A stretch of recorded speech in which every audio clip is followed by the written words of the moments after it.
Welcome to the Macon Atlanta podcast, where we are interviewing interesting Atlantans that are showing us the way to the good life. Our guest today is Vian Morales. She is a veteran Army officer, an operations strategist, the Citadel's 33rd Black female graduate, and a breathwork facilitator. She currently serves as the Senior Vice President of Operations at Beckley Retreats, which is a psilocybin retreat company, and she is a fractional startup advisor and operations consultant. We had a wide-ranging conversation about what is a psilocybin retreat, who is it for and not for, Vian's own journey with psychedelics, and how she went from the military into being an SVP of operations at a psilocybin retreat company, and some of the spiritual implications around psilocybin and the future developments there. Really great conversation with Vian, and hope you all enjoy. Vian, thank you very much for joining me and spending this time today. Really excited about this conversation. Thanks for having me. I'm really excited, Brent, and just really looking forward to chatting today.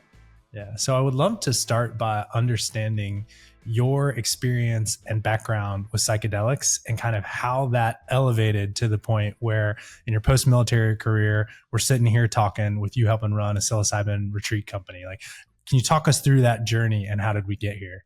Yeah, absolutely. I mean, it's certainly been a journey, so I appreciate the use of that word. But I think my journey towards this space, in all honesty, really began during my military career at the Citadel. So I was one of the first Black women to graduate in those first groups of Black women to graduate from the Citadel in Charleston, South Carolina. And that experience in itself was, as you can imagine, pretty challenging and had its ups and downs and the joys and the real trials and tribulations. But what I didn't realize in that time was just how much in survival mode I really was just existing in that space. And that really continued throughout my military career as well. After I left the Citadel, and then spent 10 years in the Army. I just never had the opportunity, or anyone really in my community growing up in Macon, and just others around me, that really ingrained like the idea of checking in with myself and like, how are you doing? And it was always more that just one foot in front of the other. And I think a lot of us are just kind of trained that way, that it's like, doesn't really matter what's going on, how you're feeling, you just got to get up and go. Yeah. And so that was me for a really long time. And I didn't realize that it was also a lot of people around me. And if I look back now, I can recognize and see the signs of anxiety and depression and, for some in the military, PTSD and challenges that I'm able to recognize much more easily because I've done, a lot of work with psychedelics and just mental health and well-being practices. But at the time I had no clue. So I kind of imagine myself now and looking at it is like this duck on water where you look like you're just gliding and everyone's giving you these accolades and, oh, you look so graceful, and your feet are really going crazy underneath. And you're just working to stay afloat. And so that was really my existence for a while. But what really turned the corner for me and impacted me the most was losing friends, unfortunately, to mental health, and several to suicide. And so that was a big part of my journey that was not only at the Citadel, but throughout my military career, after my military career, where every time that happened, and unfortunately it did happen several times, I had to say, like, gosh, there's got to be a way that we can be more supportive of each other. The resources that were available to us at the time, the stigmas that were so present of not talking about our mental health, not asking for help, it just was unacceptable. And, unfortunately, it took a few lessons like that for me to really just say, okay, enough is enough. I've got to figure this out. And that final lesson for me was my dad. I lost my dad, and his cancer had metastasized, and he said he didn't like the name. And so for me, it was another like picture of, gosh, it's not just, my dad did serve in the military, but it's not just military service members that are not talking about how they're feeling and how they're doing and what they might be afraid of and what they're sitting with. Like, it really is all of us. And we're being trained to do that. So we've just got to like step out of that. So that was a really challenging time for me. And I just started searching, and I found breath work. And that was really my first step into this exploration of non-ordinary states of consciousness. And so, Can you define breath work for folks yeah, listening and kind of absolutely. what I'm that sorry. entailed?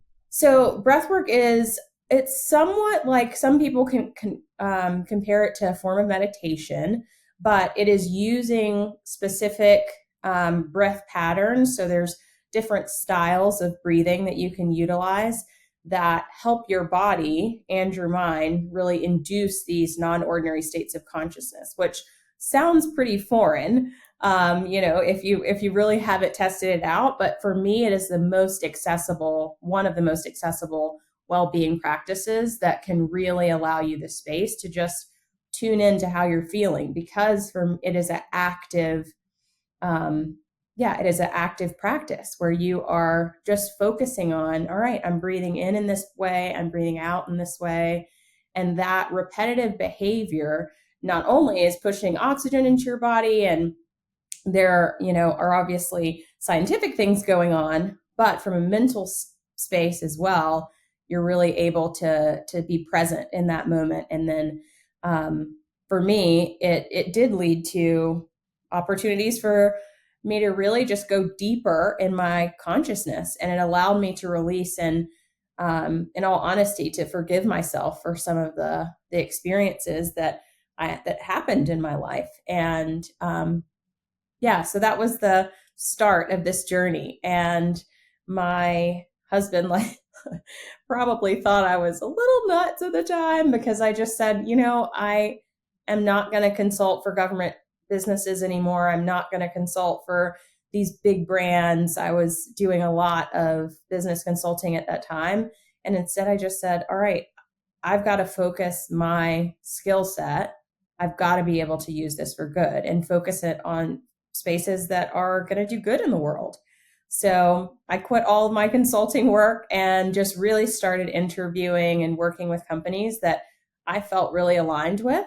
And one of those companies ended up being a breathwork company, where we started offering breathwork in partnership with doctors that provide ketamine for veterans. And so that was that kind of first step even deeper into that psychedelic space. And to see the transformations in just a few ketamine sessions for some of these veterans who've been struggling for years, struggling since, they came back from them many different wars, but just the release and the peace that they were able to find was just such an honor to witness and be supportive of, that it really drove me to explore even more within the psychedelic space.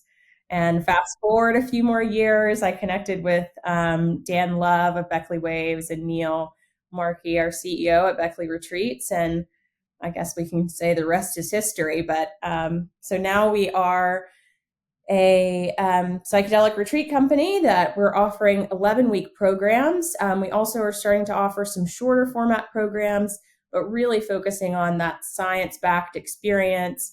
And of course, being supported gratefully by 25 years of research from the Beckley Foundation and Amanda Fielding and the Fielding family, and the incredible work that they have done in the psychedelic space, just researching the not only viability, but how impressive and incredible that these medicines and substances can be to mental health and well-being.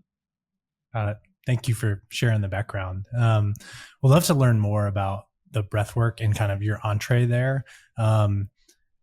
Obviously, if you haven't done it, then the thought of, lying down and breathing in a very heavy way for some period of time, and then your mind might go to an altered state of consciousness, like that can be kind of intimidating, like might need an on-ramp. Like, what finally got you to say yes to that? And was it an invite from someone? Like, were you doing that in person and going to sessions? Like, what did that process actually look like? That is, I think, the beauty of breathwork, is that it is very, very accessible. And so for me, I was that person. I was like, I am not going to some random place that I've never been for an hour to like close my eyes and sit in a room of people. I just And wasn't there yet. hyperventilate. And hyperventilate. I was like, I have asthma. I just so for me, it was something that I explored personally first, and gratefully, there's an incredible amount of resources just online.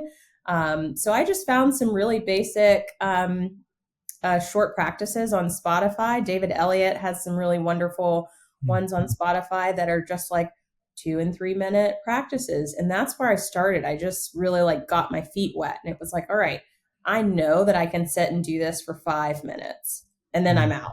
And Yeah. so that 5 minutes just kind of started increasing. And then once it got to the point where I was like, oh, it does feel like something's happening. I'm going a little bit deeper. That like 7 minutes turned into 14, and that 14 turned into 30 minutes. And I started really creating that rhythm and practice for myself.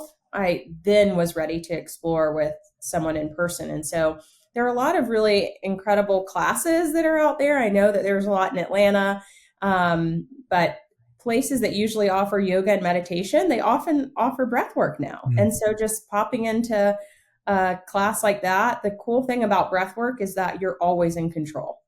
Yeah. So all you have to do is kind of slow down your breathing, or there's different, if you are with a really experienced instructor, they'll kind of tell you some little moves that you can do with your body, just bringing your knees up in the air and things like that will just slow down that process if it does become too intense. So you're completely in the driver's seat, which was something that, someone who loves to control things like myself was grateful for.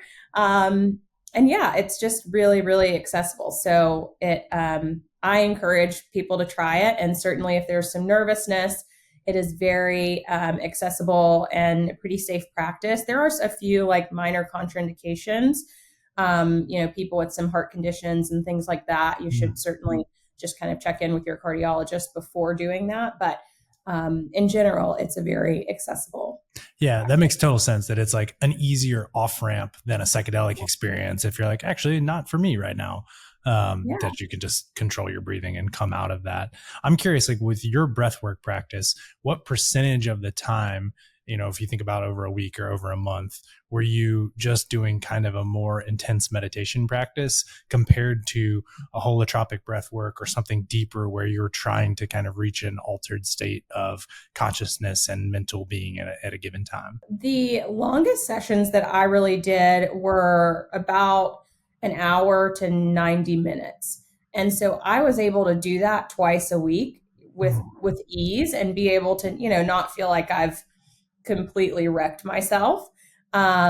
So that was pretty much my cadence. So the other days that I wasn't doing that, I would just either do a short practice. And a lot of people struggle with meditation specifically because your mind will wander, and it takes a lot of practice to like bring yourself back when you're not doing something, at least for me. And I'm just a bit of a busybody, I think. So breath work for me, it's like I'm actively doing something, therefore I can focus on it.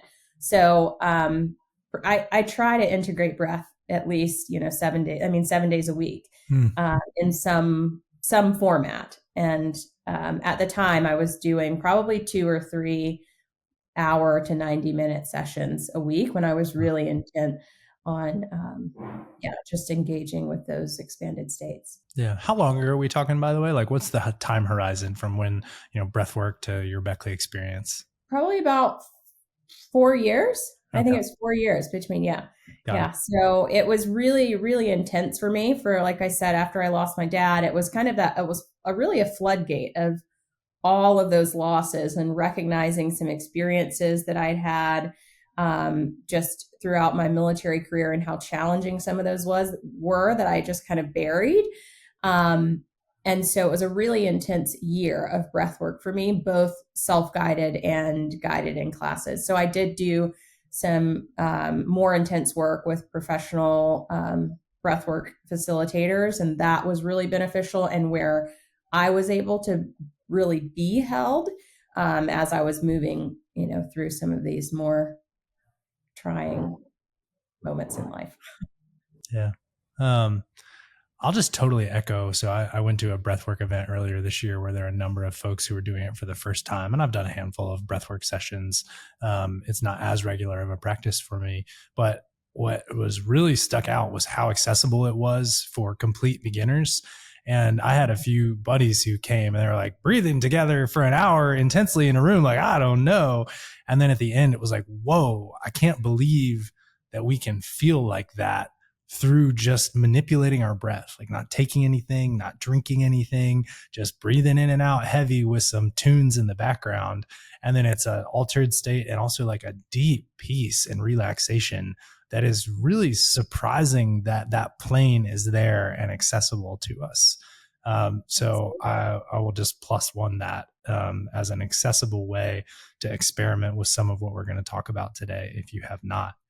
And then what I'd love to understand is breath work, obviously one modality. And then there's a bridge from breath work to ketamine or psilocybin and other forms. How have you personally thought about which of those tools to experiment with and to undergo treatment with and have guided sessions, and like how have you navigated that? Yeah, I mean, it's been a really interesting experience. I think for me personally, I really appreciate naturally occurring psychedelics. So plant medicines are just where I'm more in my comfort zone. And when we look at, studies, safety studies and things like that, psilocybin was one that stood out for me because you look at the danger factors and it's the lowest of, all these substances that we consider safe. It's, alcohol is at the top of the list with smoking and tobacco, all of these other things. And then psilocybin is at the bottom. So for me, it was really about my comfort level and finding something that I felt like one, I could explore gently and kind of like get my toes wet. Microdosing was the first way that I experienced it, but psilocybin has just been something that I have explored a lot, started just researching a good bit, and just had a lot of connections that found psilocybin to be a really helpful tool in their process and experience. So it's not to say that there's not a lot of other options out there and plant medicines and some synthetic, but psilocybin is just where I felt the most comfortable. So my suggestion for people is always to just really do their own research. And when you're trying to find a new modality to explore, for me, the first thing is always paying attention to safety, making sure that you're in a space with facilitators or, a coach or someone who you trust fully.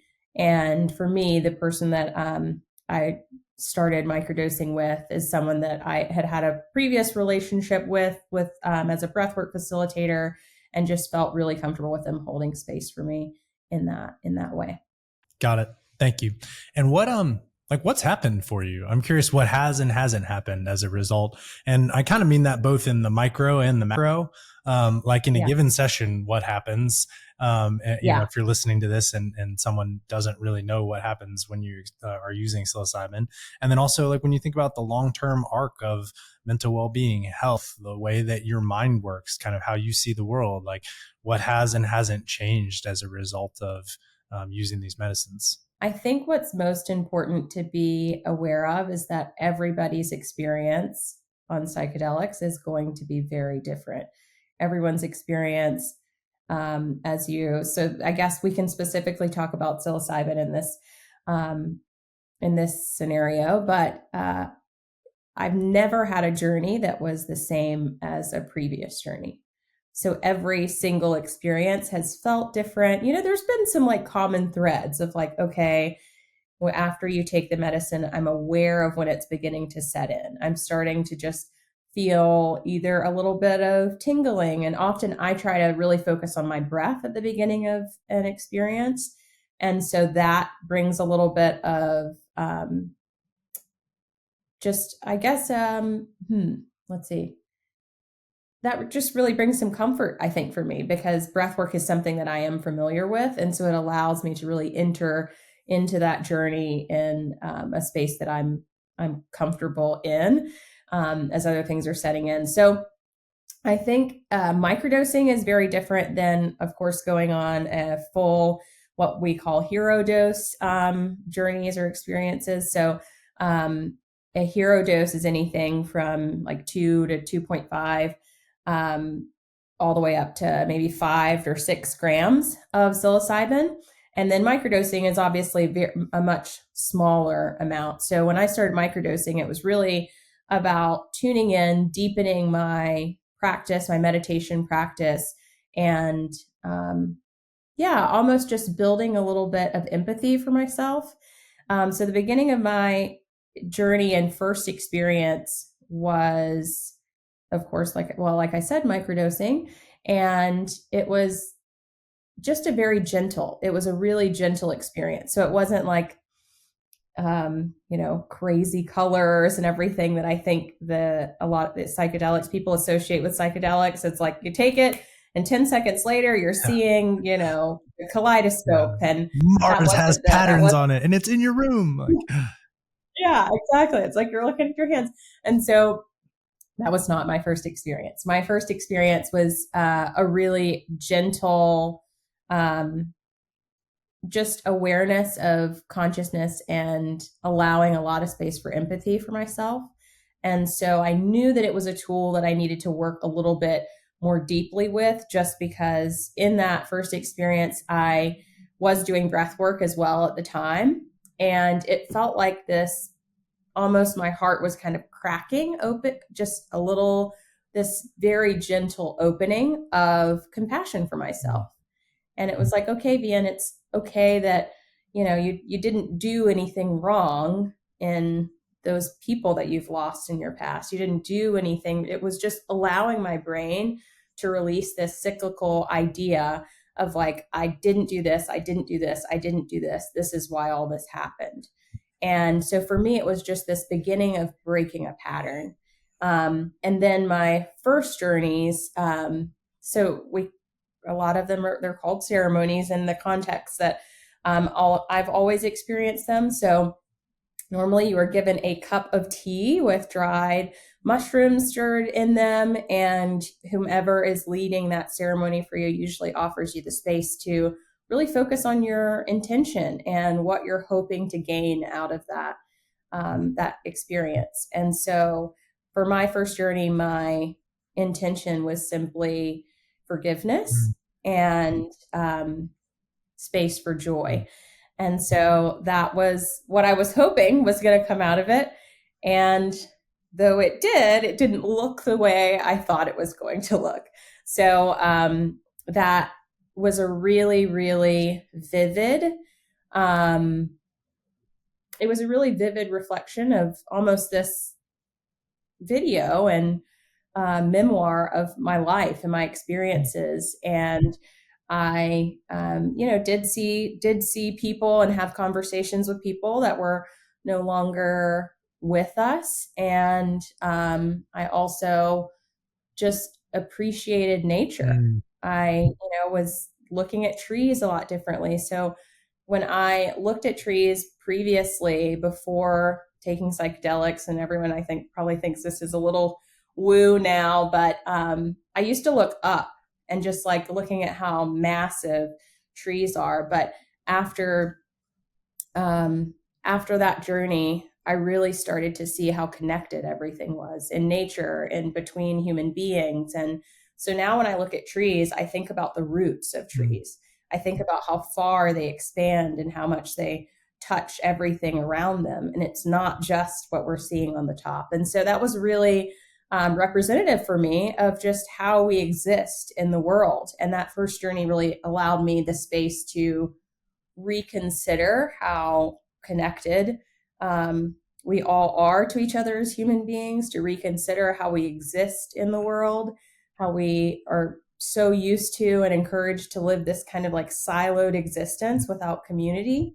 So that was really the beginning and the opening. And my other journeys have been, like I said, all very, very different. But there's been a gift in all of them. Some of them have been incredibly challenging. Some have been like beautiful and joyous and very colorful. But not all of them are like that. And I think that's okay. Yeah. How do you decide, and how have you decided how frequently to have a journey? I mean, are we talking like once a month, or is it once or twice a year? And like, what is the interval? And I know you're going to say some version of it's different for every person. Like, how have you approached it, and how do you think about it? Yeah, absolutely. So for me personally, I am a mama of two. So I have a 7-year-old Avery and a 6-year-old Brody. Um, so I don't always have the time to run off to Jamaica and Mexico and, to go and do journeys as often as I was like.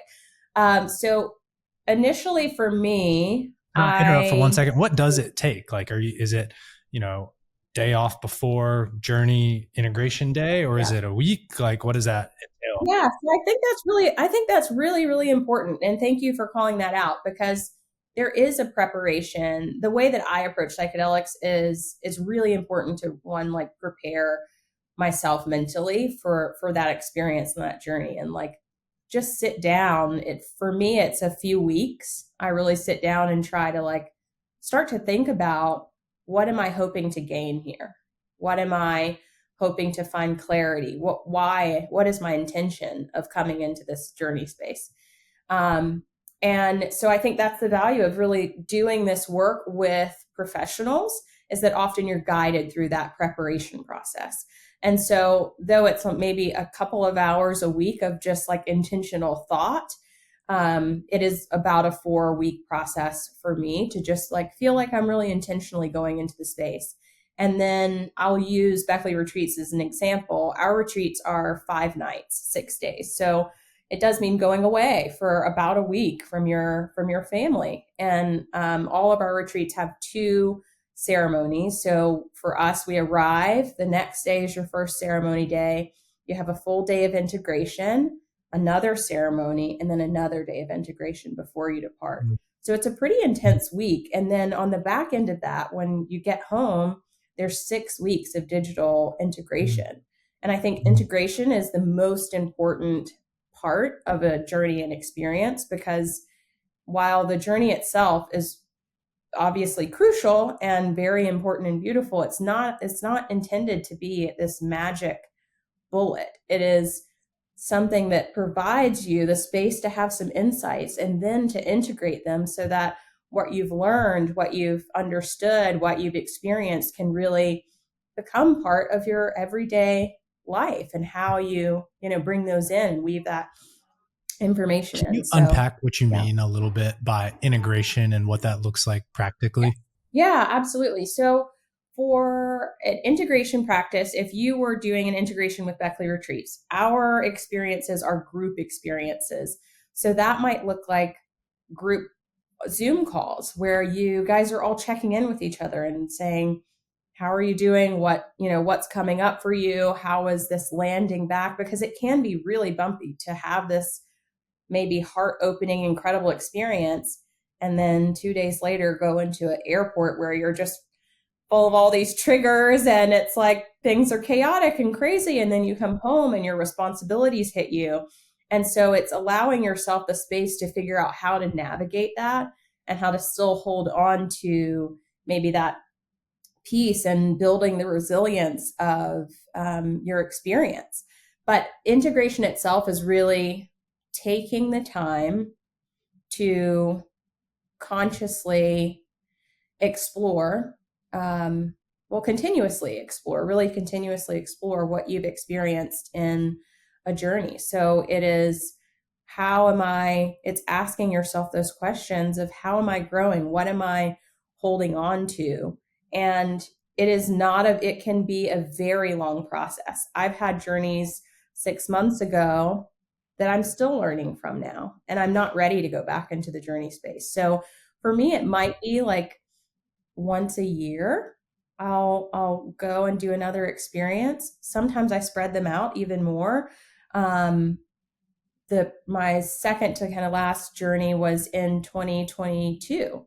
So I had 2 years in between because I was really getting so much insight from that experience. And it's like I'd have an engagement and it would give me a little bit of like, oh, I learned something from that experience that it's showing up here now in this space. So it really is addressing the maybe emotional wounds that have come up, addressing allowing yourself the space to really just evaluate it. And, both from that like mental level, but also an emotional level, and giving yourself the space to say, okay, like, what do I need to take from this? What was things that I can kind of leave behind now that I've explored enough? And that is big for a lot of veterans. There are a lot of veterans that sometimes relive the experiences that have been causing them a lot of pain and trauma in their journeys, and they're able to forgive themselves, and they're able to say, okay, I'm going to put this to bed now. And they're able to walk away from that. But part of that, being able to do that, is consciously thinking about that and consciously telling yourself and allowing yourself the space to say, okay, we've addressed that, we can move on now. And so that's where I think it's really important to have a professional team, if you can, and you've got someone to do it with, to really guide you through that, because our facilitators especially are really, really incredible at just asking, probing, some kind of thought-provoking questions to say, well, how do you feel about XYZ? Or, how is that showing up for you in that space? And it's not about anyone else giving you the answers. It is really about empowering you or whomever is in that experience to explore for themselves. So our team and facilitators by any means do not call themselves healers. We are simply holding space for other people to do their own self-exploration and spiritual work.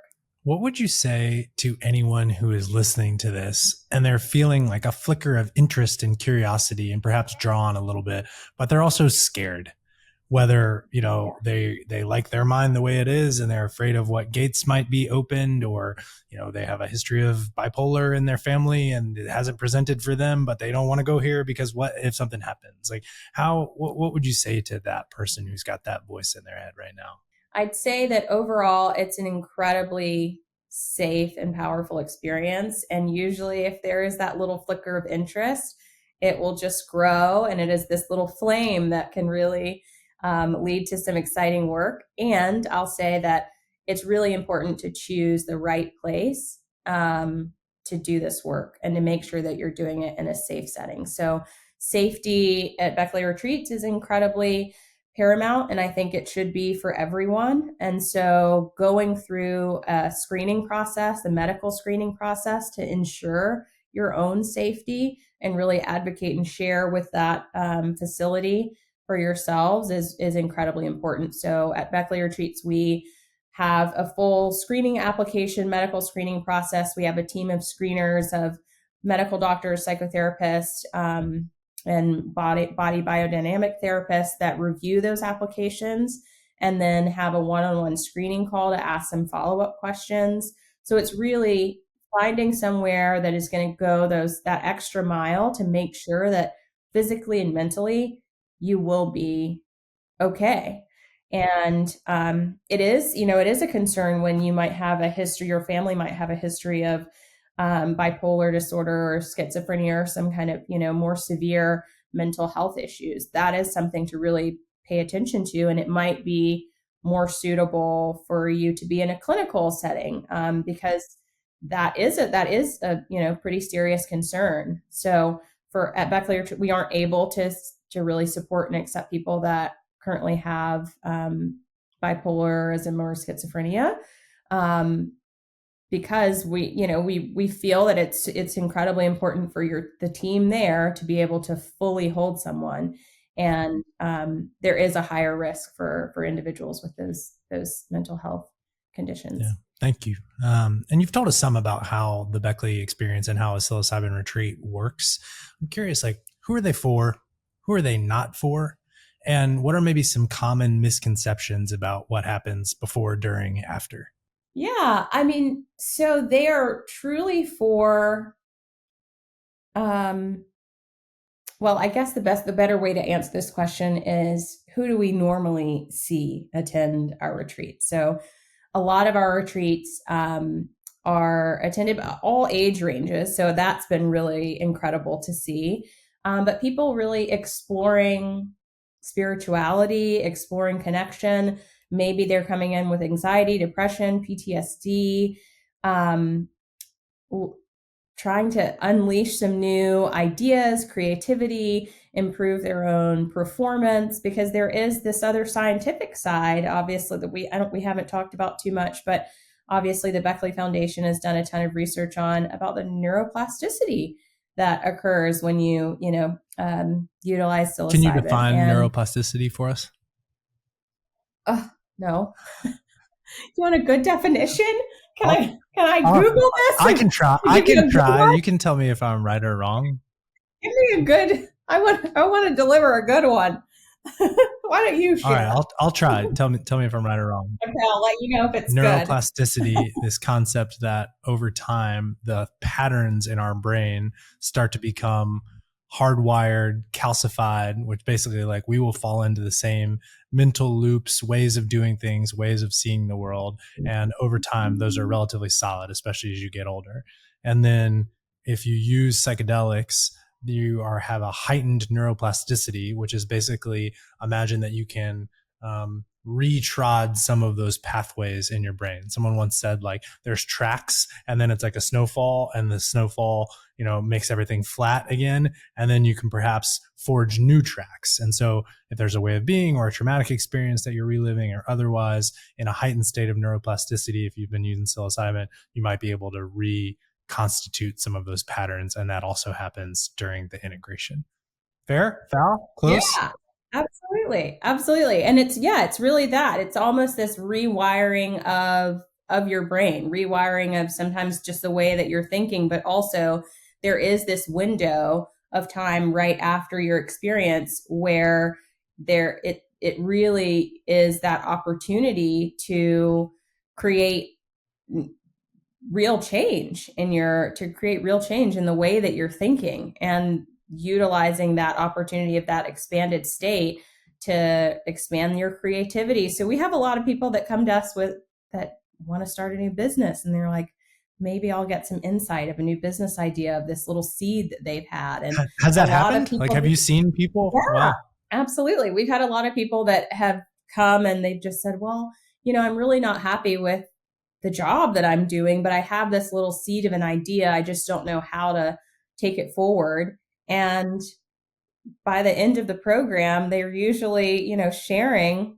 We've had a few people share a new business plan and share their deck with the group to just say, look, this is what I've come up with thanks to, this experience and the creativity. So it's certainly not always focused on the mental health issues. Anxiety, depression, and PTSD are the ones that are the most common, and what people often think, well, I don't have anything to fix, so it's not for me.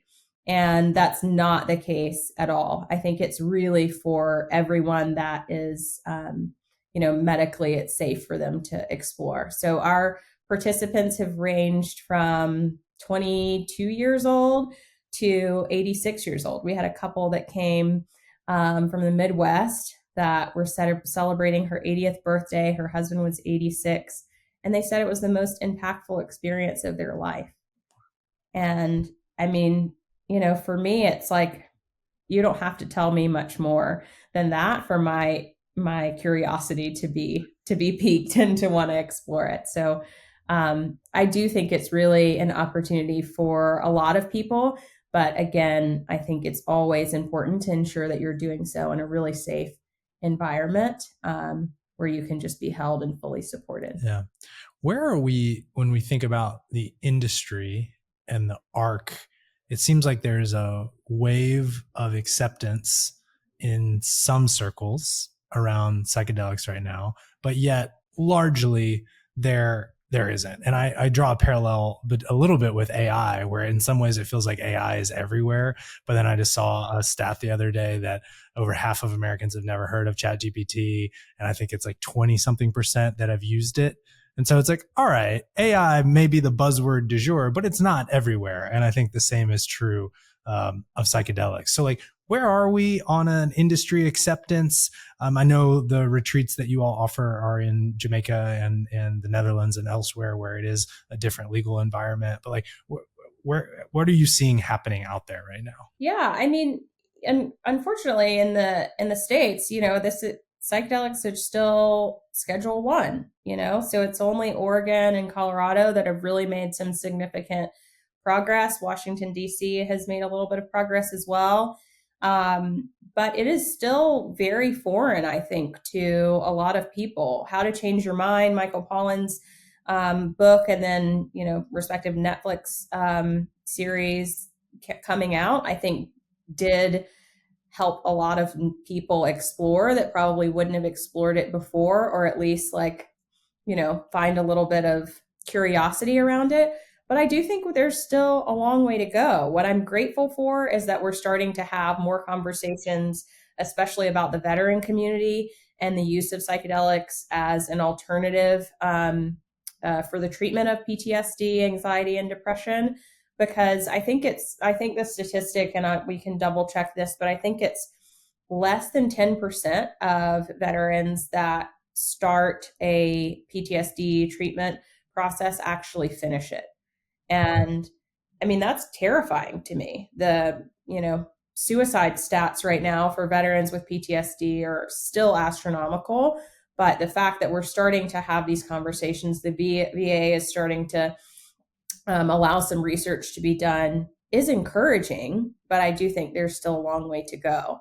I hope that we are getting a little closer. And even, I mean, it's moving really quickly, Brent. I will say that in some spaces and areas, like I've seen and we've had a lot of participants that have come that have been like, yeah, I told my boss that I was coming to this retreat and he was really excited for me. And these are, people that work at Google and work at, other companies, and that you initially would not think that they were as flexible to these ideas. But so I think it's coming around that people are starting to feel a little bit more open to having these conversations. And I think there's still a stigma that I hope that we can overcome. What's it like for you sitting in Savannah, being from Macon? Like when you tell folks what you do, are you getting raised eyebrows or what? Or like how does that work? Like, Yeah, absolutely. I mean, I've definitely got some like really funny comments that you just have to kind of let slide off your back. It's like, yeah, you run psychedelic retreats. Oh, you sell psychedelic drugs, you're a and I'm drug like, dealer? yeah. I'm like, wow, that was fast. But you have to really meet people where they are and know that like a lot of people that are our age and around this area, especially in the South, especially, East Coast, or we grew up with, I mean, well, all of us in the States really say no to drugs and this is your brain on drugs. And so there's some conditioning there that we have to just recognize is still underneath, though it's not as present now. So I try to just be really gentle with folks and try to introduce it as much as I can. But I'm very transparent, shall we say, at when my kids go to a Montessori school and anybody's like, oh, what do you do? And I tell them, and sometimes it's like, oh, all right, we didn't ask. We didn't need to know all that, ma'am. But I think it is coming around. In Savannah specifically, there is a little community that is curious. And so a couple of friends of mine that are in the psychedelic space, we just are going to start hosting just kind of Q&A sessions and just allow the people that are curious to ask questions, because I think that is the most important piece, is that people being able to talk to other people about their own experience, especially with psychedelics, about the benefits of psychedelics, is so much more powerful than anything that you can read online. So I hope that more and more people are willing to share their stories and just really offer the space for curiosity and just, know you'll probably still have family members who are, pretty surprised by it, but I think we're making progress. Yeah. My mom is 74 and she was kind of like, what are you doing now? But, now she's like, man, I want to go. I'm ready to try it. So Would you I bring your think mom? absolutely, absolutely. And we've had a lot of participants that have come with their parents, and it's been such a gift and experience. We have a lot of people that come at what they, are looking at as the end of their life journey to just offer that space of exploration in some closing chapters. So I think those are really beautiful things that I wish we didn't have to fly to Yeah. Jamaica and the Netherlands where psilocybin is legal to do. But I'm grateful that at least in this interim space that there are places that we can do that safe. Yeah, I would love to double click a little bit on the commercialization of this as an industry. And I know from a past conversation that it doesn't sit particularly well with you that this is a luxury item and that's who it's available to right now compared to being a broadly accessible tool. Um, can that change anytime soon? How do you navigate that? How do you think about it? And then, like, what would some of your goals be in that space? I mean, I think the most important thing is just acknowledging that and acknowledging the lack of diversity and equity and inclusion in this psychedelic space right now. And then really trying to create not only like safe, equitable, and liberated spaces and programs for all communities to be able to experience. To have these experiences. And so for me, what that looks like specifically at Beckley retreats and with other partnerships that I'm working on is ensuring that first those that I have on my team that are holding space for participants are able to hold space for all participants from a trauma informed um, from a trauma informed perspective. Because when we start to talk about diversity and equity and inclusion and the fact that a lot of communities are being left behind and have historically been left behind in spaces like these, we also need to be able to fully hold space for them and make sure that they feel safe in that. So I'm super excited that we had our first sanctuary for Black women in Jamaica in April.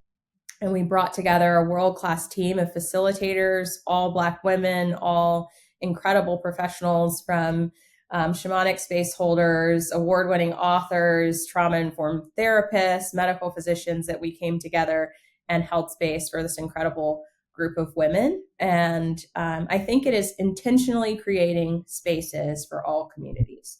And so I hope that the commercialization of this space I think it can just be done differently. And it is that awareness of, the lack of diversity. So not just kind of putting it out there and saying, well, this is just what it costs because everything is really expensive, which we all know, and that's very true. But it's also like, how can we solve this problem? And for me, solving this problem is, okay, I've created a scholarship fund to make sure that I don't need to turn down people because of financial limitations. The second thing is, well, actually, I'll probably reverse those and say that the first thing is that I'm creating teams that can safely hold space for all communities. And then it's the financial piece of it. So for us, we've created the Beckley Retreat Scholarship Fund with a goal this year to raise $500,000 that will allow us to, at a minimum, bring through 100 folks that might need financial support.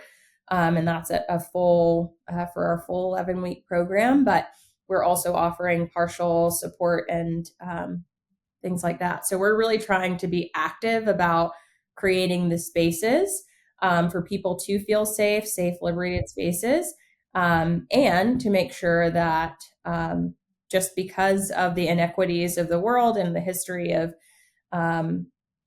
racism and all of these negative things that have impacted our society today, that those aren't going to be limitations for people having access to care and access to these experiences. Yeah. And how do you all see kind of the commercialization evolving? Like, it would be easy for me to imagine that this would be tough from a clinical perspective, because the traditional model of one of the drug manufacturers running a clinical trial and then patenting something, and so recouping their investment by creating a protected wall, like, harder to do around something that grows naturally in the fields, right?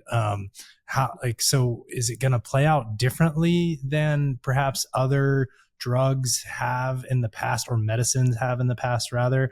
And, will it will it be more of a democratized game, or will the domino that falls be an economic interest of a big drug manufacturer? Like, how do you see it playing out? Yeah, I mean, I think those are the things that feel a little bit cloudy right now, and I'm hopeful for.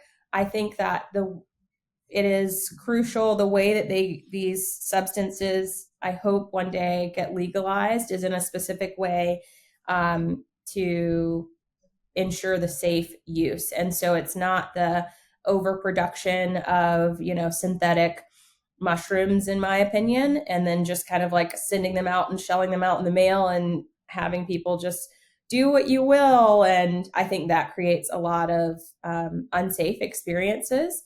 And it is where I think that psychedelics can get dangerous. So instead, my hope is that just a quick aside. Yesterday, my father-in-law sent our family group chat. It was I think a CDC or some regulatory like recall notice on something. And it was like, hey, he was like, I don't think you're going to, but in case you were taking any of these, don't. And the company was Diamond Shrooms, SHRUUMZ.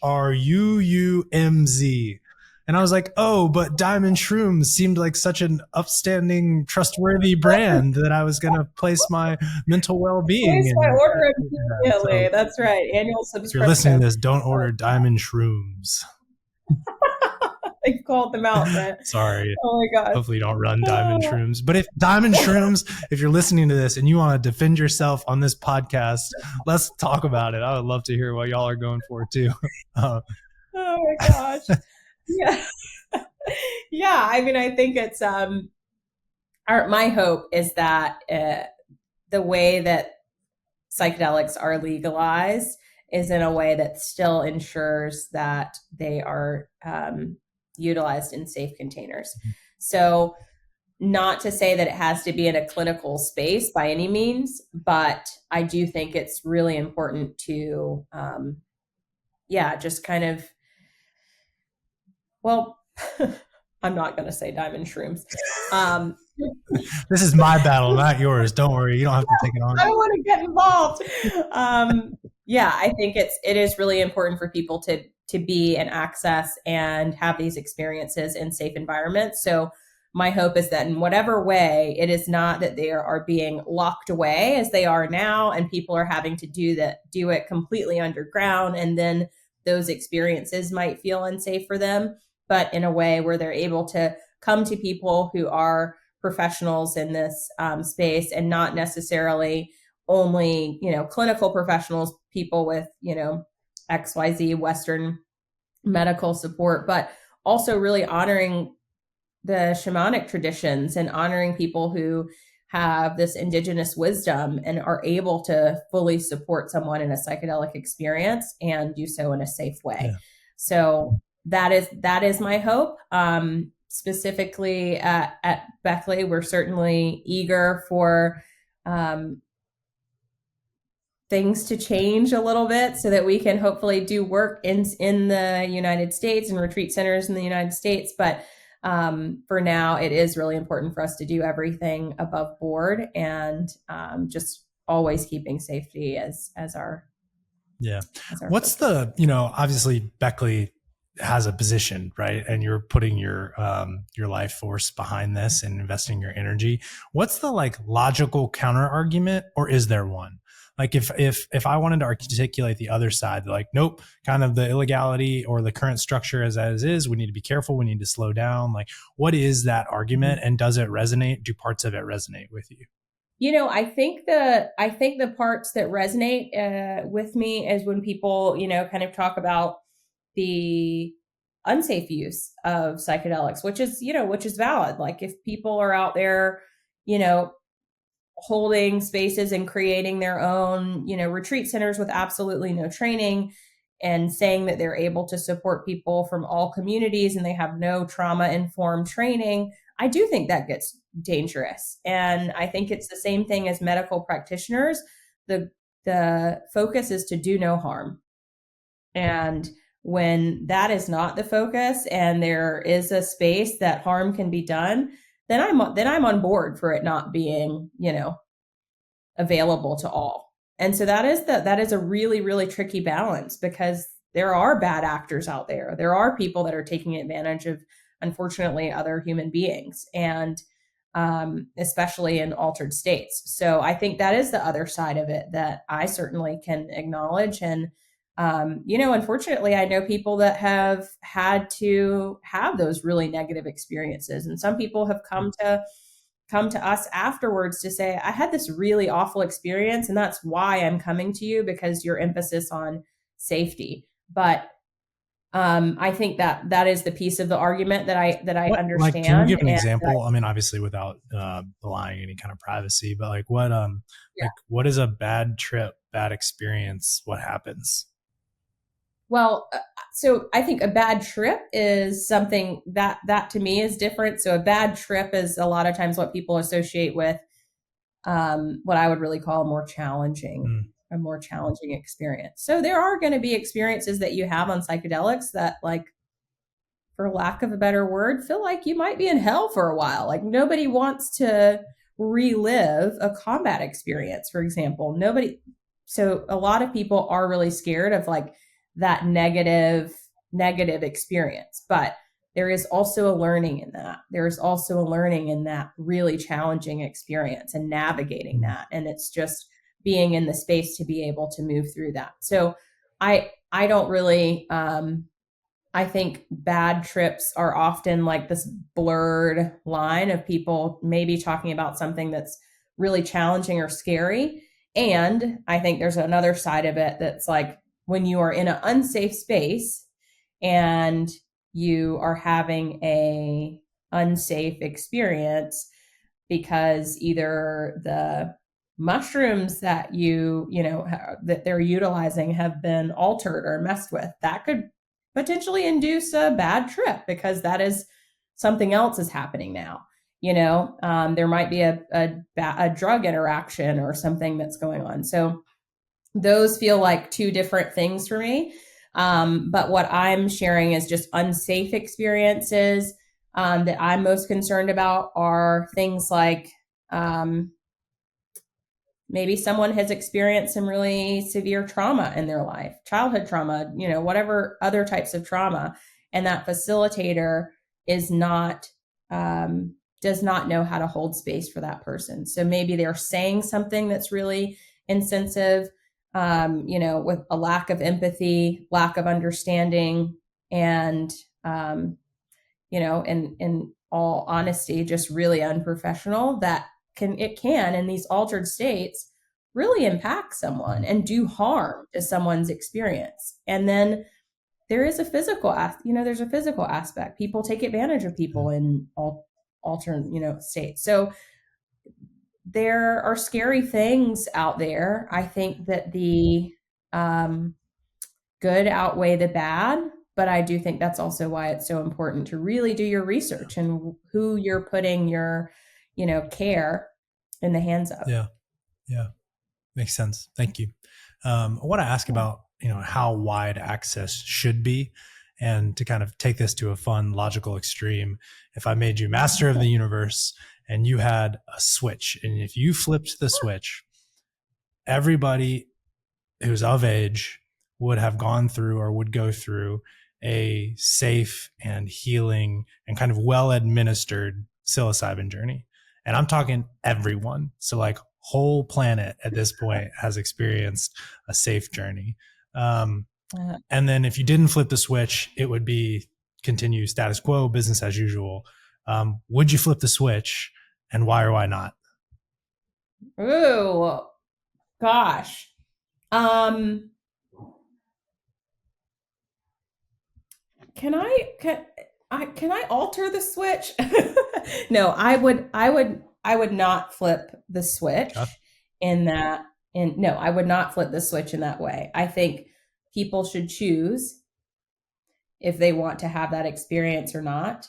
I appreciate that it's still safe for everyone, but I still think people should choose. I think for some people, it can do more harm than good when you have medical contraindications. And then I think for the vast majority of others, I would have wished I could flip the switch. Okay. So I wish that for especially veterans, or when you're coming back from combat, that you have an option to utilize, that I wish that that was part of our mental health care practice in the military. I wish that instead of giving us these bags of drugs, which I've experienced, my husband's experienced, probably almost all the veterans that I've known that have advocated for themselves and said, "Hey, I'm having a really hard time mentally." We've just been given like literally a bag of medications. And it's like, I don't want to take those, but I also don't want to continue to feel this way. So I wish that that was a switch I could turn on and allow this to be an alternative care Yeah. option. Um, and then, yeah, for everybody else, I wish I could turn the switch Well, the on. good But news is for this hypothetical, I did make you master of the universe. So, perfect. Okay. besides that switch, so like if like water had to find its level, do you wish Yes. 90% of people, Yes. you'd say 90 plus percent? Yeah. Okay. Yeah, I do wish that everyone could have this experience if it was their choice Yeah. to. Um, Solely because I think the way that we interact with each other as human beings would dynamically You're change. getting to my next question. I was gonna say, what would happen? What would society look like? If, you know, I think this idea of like a siloed existence, I think that we would relearn how to be and exist in community and support each other. I think that when mothers have children, it would look a lot different and like coming together as communities and supporting each other. I think when just everyday life, we would exist in a different way. And I think people would also treat the world a little bit differently, treat our planet a little bit differently if they realized and were able to like have that experience of how connected everything is. It just gives you a different perspective of the way that you approach things. And, I appreciate some things about social media and all of these new advances that we have in our existence, but I think having those experiences would also give us another um, opportunity to kind of rebalance yeah. how we're approaching life. I think we'd be in nature more. I think yeah, our kind of work life balance would be a little bit different. I just think it would have a pretty significant impact on the way that we Yeah, exist. harmony is the word coming to me as you're speaking that, but I Yeah, imagine there are a lot of words you could put there. yeah. When you say that, is it coming from a practical utilitarian standpoint, from a spiritual standpoint, religious standpoint, all the above? Like, how would you articulate like the nature, the substance of that vision that you're calling forth a little bit there? I think it is a really it's a mix of both. It is, I mean, a real like gut feeling. It is a spiritual desire and connection that I've already made with others in community that I just wish was like mycelium that I could just spread throughout the world, that feeling that's being held in that, group that we've experienced together. Um, and I think it is very much from just like a mental a mental state that it's like, oh, no, logically things would be better if logically we would be able to do XYZ, you know, better if we operated in a different way. So I think it's different parts of me because if I really look at like um I don't know, businesses even, and the way that we're running and operating businesses, and the scarcity mindset that it really does exist in our world. It's like, no, we could create more balance if we put an effort forth to do so. Yeah. Who, if anyone, is articulating that kind of integrated vision for how the future could look and should look, and our orientation towards it, and especially if psychedelics and other medicines and tools like this were more accessible? Like, who do you consider on the ideological vanguard of making it accessible to the masses, and almost that way of seeing the world, or that vision? Or is there a gap? I think there's a gap. I don't think anyone is doing it perfectly right now. I think that there are a lot of people that are holding different pieces of it. From an ideological perspective, yeah, I mean, there's a few folks that come to mind, but so I guess some different polarities here. It's like Gabor Mate, I think, has an incredible, insight of ways to exist in the world. And then Amanda Fielding is obviously implementing and sharing ways to utilize, psychedelics for all different reasons. And so I think it really is like this plug and play of a lot of human beings that are offering beautiful insight, but I don't think any one person is going to be able to deliver all of that perfectly, um, by themselves. And I think that's probably a reflection of exactly what we're saying here, is that it does take a village and a community to be able to like bring that to life, and that really sees that big picture. But I am curious if you think anyone is sharing that at I the don't know the moment. answer either. When I hear you talk, and if you took what you just said about how the world would be different out of context, you mentioned things like we would go at a different pace. We might be more loving. We might have a different orientation towards work and nature and one another, and realize that we're connected and we depend on each other. I'm like, wow, that sounds like a pretty pure articulation of the Christian message that's more consistent with the examples of Jesus that I've read, compared to how a lot of churches and Christians actually function in the world. Isn't that interesting? But in the same time, like, obviously, a lot of the Christian Western mindset would consider this psychedelic conversation maybe even heretical. And so it's like, can those be fused? What does that look like?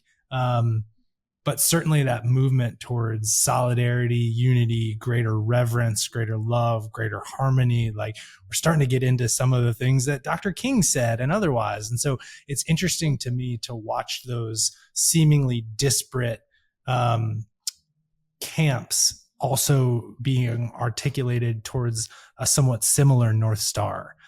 So I'm just noticing that, but I don't know that I would point to anyone who's totally brought that together yet. Yeah, no, absolutely. I fully agree. And I think there are some people that are exploring Christianity, faith, spirituality, that higher power. And yeah, really, really looking at it in the context of psychedelics and that relationship. I would encourage you to check out legare.org. Oh, do you know No, Hun? I don't. I would actually love to talk to him on this podcast at some point. Um, Oh, well, I can make that okay, I'm connection for like you. arm's length Um, familiar. Yeah. okay. Yeah. Can Yeah. you say So, can you I say mean, more for anybody who's listening and doesn't know? yeah, absolutely. So Lagare is a nonprofit that's basically exploring the intersection between spirituality and psychedelics, and specifically Christianity and psychedelics. And it is not about any specific religion being correct, or it's really that exploration of spirituality. And there's, it's a pretty interesting, if you start to dig in, religions, and especially within the Bible, you'll find some little similarities there that might intrigue you a little bit about psychedelics and the use of psychedelics, and maybe if this was something that's already been used.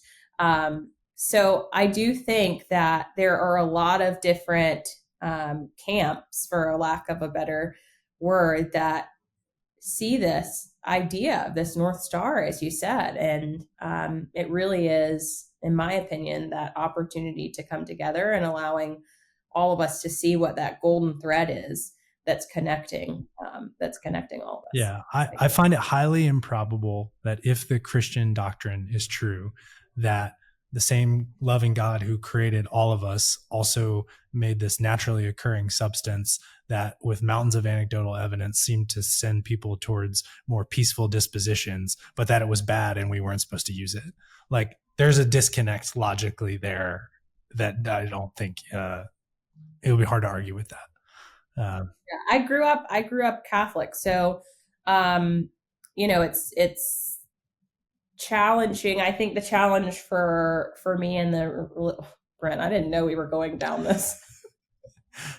I didn't know we were going. This is why we booked 2 hours, just in case.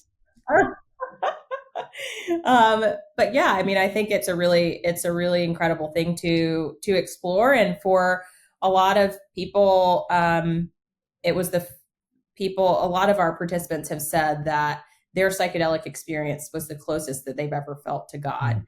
And some of them have no religious, indications or background at all. So that's a very interesting thing to me, because we are all experiencing this from different lenses and different upbringings and different, so my Catholic perspective was, I grew up Catholic and very, adamant, and we always were in church and we had compline at night. And so that was a big part of my history and who I was.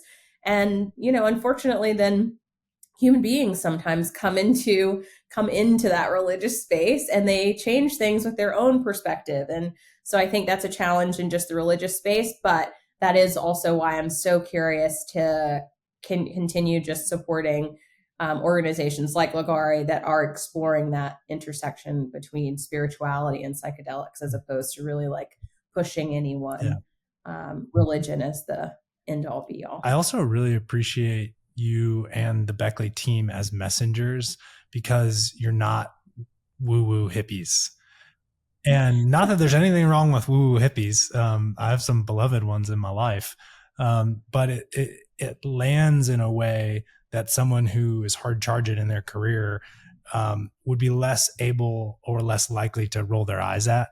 And I remember I invited someone who's actually a state rep in Georgia to the Breathwork and Brotherhood event in February. He said, I can't make it, but I'm really down for things like this. I feel like I'm a business casual hippie. And I was like, all right, business casual hippie. It's going to need some of those if this is going to get where it's going. So if you ever want to take and use that, feel free. You can be. Yeah, absolutely. Absolutely. Yeah. I mean, I think that's part of like meeting people where they are and what they can, like really understand. And so it's, for us, a lot of leaders that come to us. We had the former COO of Disney come to one of our retreats, and he's now gone out and been an incredible advocate for psychedelics and this work and his experience, and actually said that he wishes that he had done it sooner because he feels like it would have made him a better leader. And so it's things like that I think is where psychedelics really invites everyone in, because it's that exploration of empathy, the compassion, the creativity, and just rethinking and connection between others and just how we interact with each other. So thank you for totally. Well, thank you. Considering it the business casual hippies of the industry. As we move towards wrapping, would love if you could share any advice or resources or recommendations for folks who are earlier on their journey and want to learn more. Whether that's book, podcast, movie, someone to talk to, breathwork course, like where should they get started? And anything you reference, if we want to send and follow up, we can obviously put in the show notes. But like, what would you counsel someone who's thinking that way? Yeah, absolutely. So I think the probably easiest one that I can just, think of that will allow people to, one, get a little bit of a glimpse into the psychedelic space and just be able to see everyday human beings interacting with this. I think Michael Pollan obviously did a really incredible job with How to Change Your Mind. So I just think that is a really accessible place for folks to start. And I'm happy to share a couple of other recommendations. They're not coming to my head at the moment, but that we can just link in the podcast as well. But I think there's so much research out there that my suggestion to people is genuinely join Q&As, like just kind of getting out there and asking questions. Obviously, I'm with Beckley Retreat, so I'm the most familiar with what we offer, but joining we have 2 Q&As every week. And if you're just curious, just come and ask some questions. We've got people that have attended retreats on there. We've got facilitators. So I think it's things like that. And there's certainly other resources just online that I think are great. But there are an incredible amount of folks out there sharing their own stories about their experience. So I think hearing from other individuals is always a good little window in. And then just getting really specific about like, what are you curious about and why are you curious? So if you just kind of sit and think about that, it's like, well, are you is this about anxiety or depression? Like, is there something that you are currently challenged with that you're trying to dig into? Well, research that specifically. Start there and finding practitioners that might be able to answer some of those questions for you and specialize in that. So my business mind is always one of like research first. But I think starting down that little rabbit hole of just asking yourself some questions first, and then maybe just popping it into Google and just seeing what comes up, see who comes up. But I encourage people to talk to people more than anything else. Got it. Thank you. Very last question. I sometimes ask this in a popcorn. I'm curious, what do you think happens to us when we die? And then has that answer changed since you started using psilocybin? I don't know if I have like an answer to what happens when we die. So before psychedelics, it was always like, well, you just die and then you go to heaven. And that's, it's like my Catholic understanding, but it's up there and, that's it. And so now for me, and there was a fear associated with death as well prior to my psychedelic experience. Now I just don't really have that fear. And I think that's why we also get a good number of people that are exploring that end of life. We are almost trained to be terrified of death and that experience. And granted, no one's wishing it to come sooner because we all are grateful for the lives that we have and that experience. But for me, I feel now that, and this is probably, remember you just said I wasn't hippie and woo-woo, but now you're going to rethink it. But I now just feel like everything is really connected. And so I don't know where I go, but I know that I don't completely like just disappear. And so for me, it's like, I've just accepted that maybe I do just become a part of trees and the universe and whatever. Maybe I just am living in the memories of others. I live in the stories that are told. So it does for me just become a little bit deeper than like the physical body that I hold. So I don't really think of my physical body being the end of my existence. I hope that I'm carried along in stories from my little ones, for years to come. And that's how I continue to live and exist and bring joy to the world. Yeah. Well, thank you. And I mean, obviously, maybe that's a little out there compared to some mainstream schools of thought. But also it's practical. Like everything in this microphone, every atom was here since forever. And it used to be other stuff and it will always be here. And so, I think about that with my daughters. It's like these miracles who have never been here, but yet every cell in their body and every atom that makes them up, or I guess not every cell in their body, but every atom that makes them up has been here forever. And so they're forever, absolutely, but also uniquely right now in this moment. Like it is a wild miracle. So, yeah, absolutely. And I think there's this internal knowing that, there's a sense, especially after psychedelic experiences, that you know and can feel and understand things around you a little bit more. So for me, that also kind of ties to, well, have parts of me been here before? There's another level of exploration, I guess, is what I'm saying, and that internal knowing that we sometimes have, and that feeling of like, I'm aware of that. I've sensed this. I've felt this, before, and maybe here, maybe some other time. Yeah. Well, Vian, thank you very much for sharing your time and reflections with us.